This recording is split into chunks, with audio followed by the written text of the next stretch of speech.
मित्रों, साक्षी या दृष्टा होगे तो ही आप शांत हो सकते हो। उससे आगे आप शांत हो नहीं सकते। और साक्षी होने में एक अद्भुत शांति है, वह वास्तविक शांति है।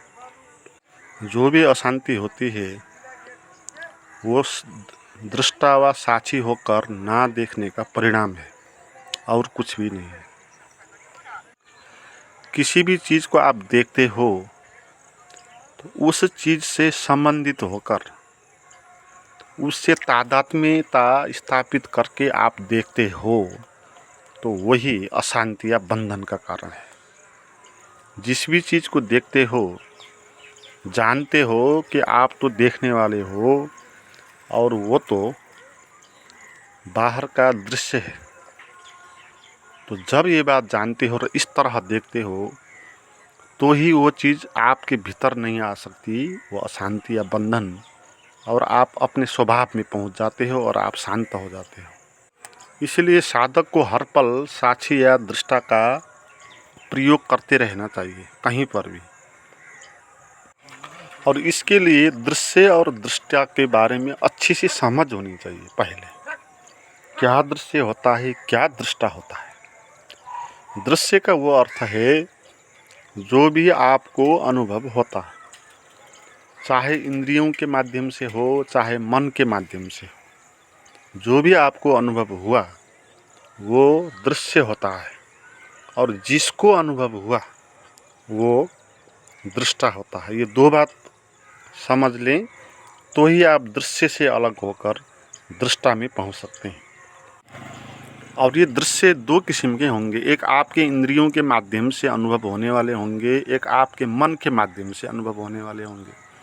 इंद्रियों से अनुभव होने वाले जो भी दृश्य है वो बाहर के होंगे, जैसे आँख से आपको दिखाई पड़ा कुछ भी चीज़ वस्तु दृश्य हो गया, कान से आपको कुछ साउंड सुनाई दिया वो साउंड दृश्य हो गया, त्वचा से आपको स्पर्श का अनुभव हुआ, नाक से स्मेल का अनुभव हुआ, जीवा से टेस्ट का अनुभव हुआ। ये सब जो अनुभव हुआ ये बाह्य वस्तुओं के द्वारा हुआ, इसलिए ये सब चीज़ें बाहर का दृश्य है। और इनमें हमारा मन जो अंदर बैठा है वो मन भी हमको अनुभव दिलाता रहता है। मन हमारे भीतर के दुनिया के बारे में अनुभव दिलाता है, जैसे आपके शरीर में क्या क्या हुआ भीतर से, आपके विचार मंडल में क्या क्या हुआ, कैसे कैसे विचार आए। तो बाहर का एक जगत है दृश्य का और भीतर का एक जगत है। असल में दो जगत होता नहीं है, मगर साधना के लिए इसको अलग अलग करने से अच्छा ही होगा। तो पहले बाहर इंद्रियों से जो भी आपको अनुभव होता है उसको दृश्य मानना है और खुद को दृष्टा मानना है और देखना है। मगर बाहर के दृश्यों में भी हम उलझ जाते हैं। बाहर कोई एक दृश्य देखते हैं तो एकदम से उस दृश्य में हमारा ध्यान अटक जाता है, हमारा भीतर कुछ बचता नहीं, हम पूरे ही उसी में फंस जाते हैं। कोई लड़की जा रही है, आपकी नज़र उसमें लगी और एकदम से आप उसमें बंध जाएंगे, भीतर आपका कुछ बचेगा नहीं। दृष्टा आपका दृष्टा उस दृश्य में एकाग्र हो जाएगा, लीन हो जाएगा। तो इसके कारण आपको फिर बंधन होगा, आपने अपने को खो दिया। आप अकेले बैठे हैं थे, आपने तुम्हारा जो दुश्मन है उसका एक कार चलता हुआ कार देखा और एकदम से आप पीड़ित होने लगे उस दृश्य से। किसी ने कुछ कह दिया फ़ोन में व कहीं पर भी, वो आवाज़ आपको सुनाई दिया, एकदम से आप अपने को खोने लग गए और उसी में आप बंधने लगे। मगर आपने किसी अपरिचित को देखा तो आप उसमें फंसेंगे नहीं। किसी लड़की को देखेंगे तो फंसते हैं, किसी पुरुष को देखेंगे वो अपरिचित है तो उसको देखने के कारण आप फंसेंगे नहीं। आप पुरुष हो तो महिला को देखेंगे, सुंदर महिला है तो उसमें फंस जाएंगे। तो यहाँ पर हम क्या गलती कर जाते हैं, हम बाहर के दृश्यों को इतना वैल्यू देते हैं कि खुद का जो दृष्टा है उसको भी खोने के लिए तैयार हो जाते हैं और दूरी बना के ये समझते नहीं कि वो तो बाहर का विषय है, दृश्य है, कितना ही सुंदर क्यों ना हो, मैं वो हो नहीं सकता। मैं तो उसको देखने वाला हुआ ना। आपने किसी लड़की को देखा, बहुत सुंदर आपको लगा, तो इसका अर्थ ये नहीं कि आप लड़की ही हो गए क्योंकि आपको सुंदर लगा। आप तो आप हो गए ना, लड़की तो लड़की होगी। तो इस तरह फासले बनाकर, दूरी बनाकर देखना है पहले बाहर। जितने जितने आप फासला बनाएंगे उतना उतना आप बंधनों से मुक्त होते जाएंगे और अपने स्वभाव में आप लौटेंगे। तो फिर इसमें दूसरा और महत्वपूर्ण प्रयास ये करना है, आपके मन में क्या विचार चलते हैं और आपके शरीर में क्या संवेदना उठती है, उनको भी दृश्य की तरह देखना है, जानना है। और ये कोई कल्पना की बात नहीं है, ये भी दृश्य का ही जगत है। बाहर इंद्रियों से जो हमको अनुभव होता है वो तो हमको लगता ही है कि वो मुझसे भिन्न है। वो लड़की कितनी ही सुंदर क्यों ना हो, आपको पता ही लग जाता है एक न एक बार, तो वो तो अलग है, मैं अलग हूँ। मगर हमारे मन में जो विचार चलते हैं, उन विचारों को हम इस तरह नहीं समझते कि वो अलग है, मैं अलग हूँ। मन में जो विचार चलते हैं उसको तो हम मैं ही कह देते हैं, और शरीर में जो दुख, तनाव, सेंसेशन पैदा होता है उसको भी मैं ही कह देते हैं। जैसे बाहर किसी लड़की को देखने के कारण कोई अपने को खो जाए और उसी के पीछे चलने लगे और उसी को मैं कहने लगे, या किसी पेड़ को देखने के कारण उसी को मैं कहने लगे, ऐसा ही है ये भी कहना। शरीर में दुख हुआ तो उस दुख को महसूस करना, मन में विचार चले तो उन विचारों को महसूस करना, ये भी ऐसे ही बात है। मगर हमको ये भ्रम हो जाता है कि ये मेरा है, अपना है ना। बाहर जो दृश्य दिखाई देता है हमको लगता नहीं अपना है ना। आपने किसी आदमी को देखा, ये नहीं लगेगा कि आपका है, बाहर है। मगर आपके मन में कुछ विचार चला तो आपको ये लगेगा कि आपका है ना? मगर आपके मन में जो विचार चला वो भी दूसरा ही है। इसको अच्छे से देखिए ना, आप वो विचार कहाँ से आता है। जन्मजात तो विचार तो आया नहीं है। आप जिस समाज में पैदा हुए हैं, जहाँ की लैंग्वेज आपने सीखी है, तो वहाँ से वो विचार आया है। अगर वहाँ वो लैंग्वेज नहीं होती, वो समाज, सोसाइटी नहीं होती, तो वो विचार आपके मन में नहीं आता। गाय देखने के कारण आपके मन में मांस खाने का विचार आया, तो ये आपका अपना विचार नहीं आया। आप मुस्लिम समाज में पैदा हुए थे, क्रिश्चियन समाज में पैदा हुए थे, तो वहाँ से वो विचार आपके मन में आया।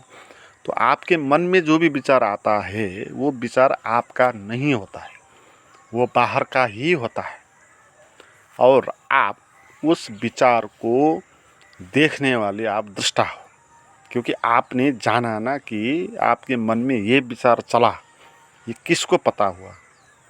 तो इसका अर्थ है आपके भीतर विचारों के अलावा भी कोई है जो जान रहा है कि विचार चला। हाँ, अभी वो परेशान है विचारों से, क्योंकि विचार को ही मैं मानता है। तो विचारों को ही मैं मानने के कारण उसकी परेशानी है, मगर वो विचार ही तो वो नहीं है ना। वो भ्रम में पड़ गया, मगर असल में वो विचार तो नहीं हो गया। इसलिए विचार से कभी वो परेशान भी होगा, कभी नहीं भी होगा। आपके शरीर में कुछ सेंसेशन पैदा हुआ, पीड़ा पैदा हुई, आपको बीमारी हुई, तो शरीर में पीड़ा हो रहा है, तो वो पीड़ा आप मानते हो कि आप ही हो, आपको हो रही है पीड़ा। मगर आप तो दृश्य नहीं हो ना, आप तो दृष्टा हो। वो पीड़ा हो रही है दृश्य में। आपका शरीर है एक दृश्य, आपका शरीर दृश्य है, ये तो आप खुद ही जान सकते हो कि आप खुद ही इसको देख सकते हो। बाहर से भी देख सकते हो, भीतर से ही नहीं। आप अपने शरीर को बाहर से भी देख सकते हो, जैसे दूसरे शरीर को देखते हो, दूसरे का शरीर देखते हो, दूसरे का हाथ पैर देखते हो, ऐसे तुम अपना भी हाथ पैर देखते हो। तो इसका अर्थ क्या हुआ, आपका शरीर भी आप नहीं हो, आप शरीर नहीं हो, क्योंकि आप शरीर को देखने वाले हो। और आप शरीर ही होते तो शरीर ही तो शरीर को देख नहीं सकता। तो इस शरीर में कुछ पीड़ा हुआ तो इसका भी यही अर्थ हुआ कि किसी दूसरे के शरीर में पीड़ा हुआ। जैसे किसी दूसरे आदमी के शरीर में पीड़ा होती है तो आपको उससे कुछ दुख पहुंचता नहीं है, क्योंकि आप ये जानते हो आपके शरीर में पीड़ा नहीं, वो भिन्न है। ऐसे ही आप अपने शरीर को भी जानो कि वो भी दूसरे का शरीर जैसा मुझसे भिन्न है। तो फिर इस शरीर में कुछ पीड़ा या तनाव इत्यादि पैदा होगा तो आपको कुछ फर्क नहीं पड़ेगा, आप गहन शांति में आप रह सकती हो। तो आप बिल्कुल साक्षी हो सकते हो। साक्षी का अर्थ ये है कि आप शरीर भी नहीं हो, आप मन भी नहीं हो, आप कुछ भी नहीं हो, आप एक बोध हो, एक गहन शांति हो आप। तो वो आपका स्वभाव है, तो उसमें स्थिर रहना है तो ही आप जान पाओगे कि जीवन क्या है। मगर भूल क्या हो गई, इस भूल को समझना है। भूल ये हो गई है कि दृष्टा दृश्य के साथ उलझ गया है। दृष्टा एक इल्यूजन में पड़ गया, उसको ये लगने लगा कि जो उसके आसपास है वही है, खुद को अकेला वो नहीं जान रहा है। वो आँख से बाहर जो दृश्य दिखाई देता है, कोई आदमी दिखाई देता है तो वो कहता है कि मेरी है, मेरा है। मन में कुछ विचार चल रहा है तो कह रहा है कि मेरा मन में ऐसा विचार चला, मैं मन हो गया। तो ये उलझन है दृष्टा की, और दृष्टा को मुक्त करना है, यही हमारा कर्तव्य होता है, यही धर्म होता है। जो दृष्टा दृश्यों में उलझ के पीड़ित हो रहा है, बंधन में छटपटा रहा है, उसको आप मुक्त कर दो, उसको उसकी जगह पर आने दो, इल्यूजन से बाहर आ जाओ। तो साक्षी का ध्यान का प्रयोग करने से धीरे धीरे ये साक्षी मुक्त होने लगेगा। आप निरंतर ये प्रयास करते रहना। चल रहे हो तो जानो कि जो चल रहा है वो मैं नहीं हूँ, जो देख रहा है चलने को वो मैं हूँ। बाहर भी कोई भी दृश्य आप देखते हो, आदमी को देखते हो, पेड़ को देखते हो, जानवर को देखते हो, ये जानो ये सब दृश्य है, मैं इनको देखने वाला दृष्टा हूँ। ऐसे ही अपने मन में चलते विचारों को जानो कि जो भी मेरे मन में विचार चल रहे हैं वो मैं नहीं हूँ, वो बाहर से आया हुआ विचार है, और वो मेरे मन में चल रहा है और उसको मैं देख सकता हूँ, जैसे बाहर किसी दृश्य को देख सकता हूँ। उसको देखने का प्रयास करो, और विचार को रोकना भी नहीं है, उसको मुक्त छोड़ देना है। जो चले चले, ना चले ना चले। आपके शरीर में पीड़ा उत्पन्न हो रही है तो पीड़ा को भी इसी तरह लें, उसको भी रोकने की, दबाने की और उससे संघर्ष करने की इच्छा मत करें। जैसा है उसको उसी तरह छोड़ दे और उसको आप देखने लग जाएं। जैसे कोई किनारे पे बैठा है नदी के और नदी को देख रहा है, नदी में बहुत सारी चीज़ आ रही है, जा रही है बह के, और चुपचाप देख रहा है। और इसमें इस ज्ञान को जानो कि मेरे मन में विचार चल रहा है तो किसको पता हो रहा है कि विचार चल रहा है? जिसको पता हो रहा है वो मैं हूँ, और जो विचार चल रहा है वो मैं नहीं हूँ।